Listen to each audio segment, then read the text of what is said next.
你好，我是莹莹，欢迎收看每个星期三跟星期六呢都会在 YouTube 上载一支影片的这个荧光笔工作室。2015年4月1日，正当全世界都在捉弄身边的亲戚朋友来庆祝愚人节的时候，马来西亚在时任首相纳吉的推动下，正式进入了 GST 时代，也就是 Goods and Service Tax， 又称之为消费税。这是一种呢直接对国民的消费行为进行征税的制度。简单来说呢，就是不管你是吃饭啦，还是喝茶啦 ，online shopping 还是 on ground shopping 啦哈，只要呢你有消费，你就有机会要给这个6% 的 GST 啦。然而，当纳吉所领导的这个国阵输掉了2018年的全国大选之后呢 ，GST 制度很快就被新上台的西蒙政府所废除。马来西亚呢就在同年的6月1日重回销售及服务税 SST 制度，那税率呢就介于5%到10%之间。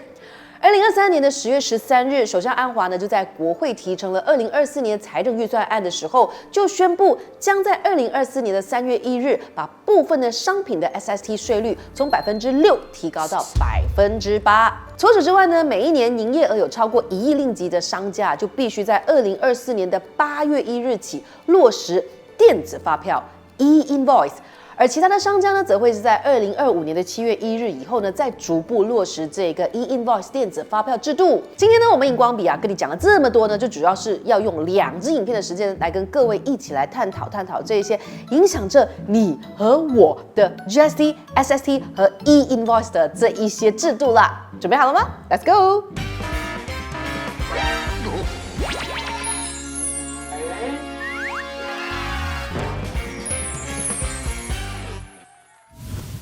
在影片正式开始之前呢，让我们自我介绍一下，我们是荧光笔工作室 Highlight， 是全马最热血的知识型频道。我们以科普的方式聊关于马来西亚的社会、民生、时事议题等等。我们除了有街访之外呢，也有访谈哦。那有这么多的内容，有兴趣的朋友，你们已经订阅我们了吗？还没的话，现在就按赞、订阅、加分享吧。我们每个礼拜3跟礼拜6呢，都会准时上影片，让我们一起好好认识马来西亚。OK， 回到正片，税制的由来。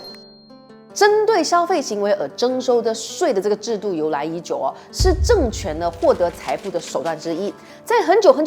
以前呢，统治着马来亚半岛各地的酋长和苏丹们呢，都会在自己的这个地盘内的这些港口啊、边界啊等等的地方来设立这个关卡，对往来贸易的货品征税。在那个年代呢，不管是日常的米啊、油啊、盐啊等等的生活物资，还是烟草啊、锡矿啊、橡胶等等的原料，都会被征税。而统治者呢，为了要更好的去管理这些税务呢，设立了财政大臣、Penghulu Bendahari， 还有这个沙班达港务长等等的职位，并且透过警察部队来执行这个收税的工作。1948年，马来亚联合邦关税局 （Custom and Excise Department of the Federation of Malaya） 成立，是随着马来亚联邦成立的这个第一个统一税收的机构。马来亚联合邦关税局呢，就在接下来的这个20年里面呢，就默默的努力，最终呢就变成了政府的重要财政支柱。为此呢，时任阿贡在1963年的时候，也授予马来亚联合邦关税局皇家 Diraja 的这个头衔。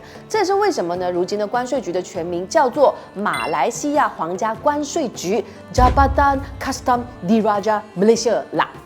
时间来到了70年代初啊，马来西亚政府呢，为了要适应已经工业化和商业化的社会，而分别颁布了1972年销售税法令和1975年服务税法令，开始了更加全面的这个征税制度，并一直沿用至今。那根据资料显示呢，马来西亚政府在1960年代的这一个销售税收入啊，如果换算成今天的价值，大约是40亿令吉。而2024年的这个马来西亚政府预计呢，会有360亿令吉的这个销售税收入。马来西亚改来改去的这个税制，那根据我们所能够查到的资料呢，马来西亚应该是世界唯一一个呢从 SST 转换成了 GST 又换回了 SST 的国家。不知道你是不是也很好奇啊？为什么我们会这样换来换去的嘞？那说到最后呢，其实这一切呢都跟钱有关。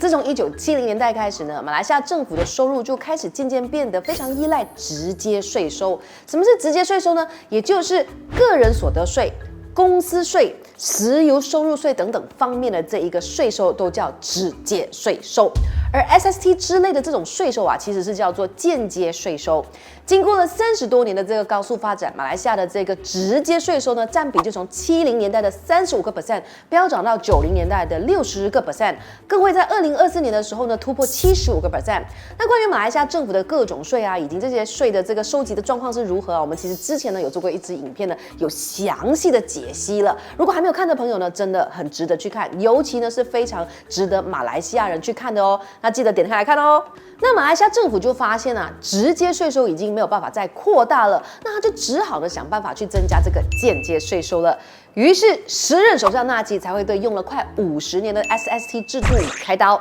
并且决定呢要推动 GST 制度来接班。马来西亚国政政府呢，早在2009年就开始计划转用 GST 制度了，但是呢，当时候的这个在野党呢，就带领着各种的这个嘲讽啊，还有指责啊，并举办了多次的反对 GST 大游行之后呢，政府迫于无奈，只好硬生生推迟了 GST 制度，一直到2015年才全面落实这个 GST 制度。但是后来的事情嘞啊，大家应该都差不多知道啦哈，就是把废除 GST 列为竞选宣言的这个西蒙赢得了2018年的全国大选之后呢，就在上任之后的6月1日宣布废除 GST， 重回 SST 的怀抱。在那些看不到的角落里面。根据马来西亚财政部的这个资料显示 ，SST 制度呢，在2014年为马来西亚政府提供了大约180亿令吉的收入。反观实行了 GST 制度的2017年，则是为政府提供了440亿令吉的收入。而重新回到 SST 制度的2023年呢，则只为政府提供了360亿令吉的收入。即便是数学呢跟我差不多的观众朋友们都可以从刚刚讲到的这些数据呢算得出来，为什么 SST 和 GST 之间会差那么多的了吧？答案呢其实就是影子经济啦。哈，听不懂什么是影子经济啊？不要紧，欢迎来到比比小课室。影子经济 （Economy Bayangan） 一般上呢指的就是那些呢没有向这个政府申报而登记，也没有向政府纳税的这个经济活动。影子经济中呢，大部分的这个经济活动呢都是合法的，但是呢，参与到影子经济活动的人们呢，却会因为种种的原因呢，而向政府隐瞒从这一些经济活动中的收入，而形成了各种偷税啊、逃税啊、漏税的这个犯法行为。再重申一次啊，这个跟我们经常呢在香港电影当中听到的黑市又不一样了吧？因为呢黑市指的是地下经济，一般上呢是指那些非法的经济活动，比如说是毒品交易啊、走私啊、非法赌博等等的经济活动，那这种就是黑市。那你不要觉得呢影子经济好像距离我们一般的普罗大众啊，就是凡人啊，好像很遥远这样啊。其实啊，影子经济说真的是非常常见的。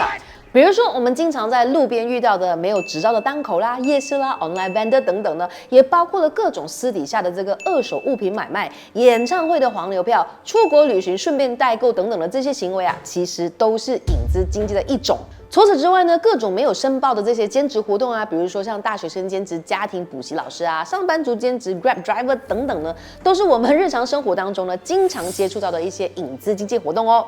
那马来西亚的这个影子经济到底有多大呢？很大，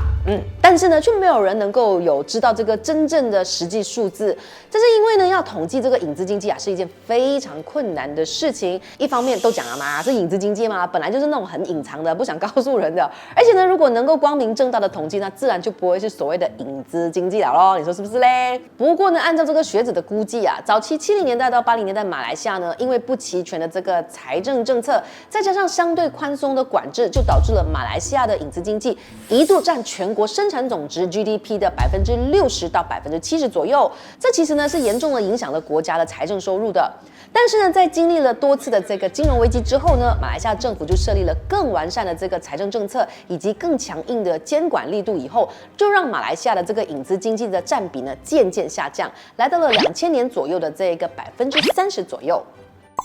被停下来的步伐。根据马来西亚财政部的报告啊，马来西亚2023年的这个影子经济总额预计高达3300亿令吉，占据了马来西亚 GDP 的20%，这就让政府呢损失高达700亿令吉的税收哦。那当然呢，这个世界上呢其实并没有所谓完美的经济的，所有的经济体呢都会面对这影子经济的困扰。按照经济学专家的看法呢，世界成熟的这个经济体所面对的影子经济呢，大约都是国内生产总值的6%到10%之间，而第三世界的经济体呢，则会是高达30%到40%。所以说啊，我们马来西亚这种情况呢，可以算是还在 OK 还可以的情况之下，大概就是跟马来西亚的很多方面一样啊，我们 always 就是比上不足，比下有余。但是你要知道是什么让马来西亚从不及格进步到还可以的吗？其实呢，就是想当年大家都不怎么喜欢的 GST 制度啦。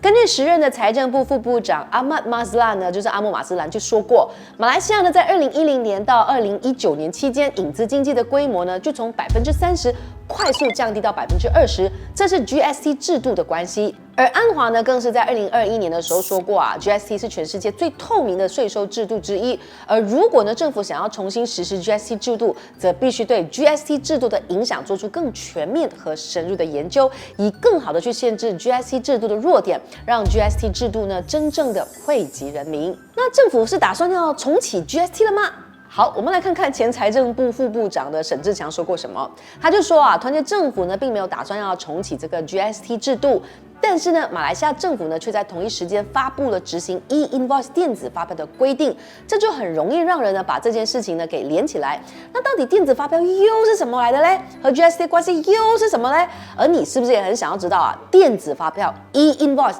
到底会怎样影响我们的生活？能够让我们的国家富起来吗？会怎样影响你跟我的小荷包呢？